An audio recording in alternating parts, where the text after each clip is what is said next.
Last revision technique. साथीहरू तपाईहरू अब अन्तिम स्टेजमा हुनुहुन्छ, 2 वटा विषयको इक्जाम दिदिनुभयो।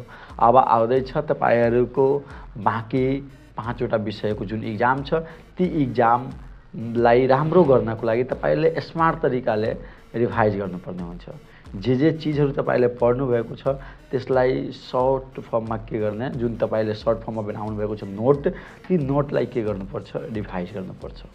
त्यो रिभाइज गर्नको लागि तपाईले त्यसमा स्पेशली म भन्छु कि जुन टपिक छ, हरेक टपिक तपाईले थाहा हुनुपर्छ। टपिकको बारेमा तपाईले बेसिक नलेज हुनुपर्छ कि तपाई त्यो टपिकको बेसिक नलेजको आधारमा त्यसमा सोधिएको प्रश्नहरूको जवाब दिन सक्नुहुन्छ। डेरिभेसनहरू छ, जुन प्रुफ दैटहरू, न्युमेरिकलहरू हुन्छ, त्यसमा तपाईले ध्यान दिनुपर्छ। कारण दिनुहोस्, त्यसमा पनि तपाईले ध्यान दिनुपर्ने हुन्छ। यस्तै भिडियोको लागि हाम्रो यो च्यानललाई सब्स्क्राइब गर्नुहोला। केही तल कतिको तयारी गर्दै हुनुहुन्छ तल कमेन्ट गर्नुहोला।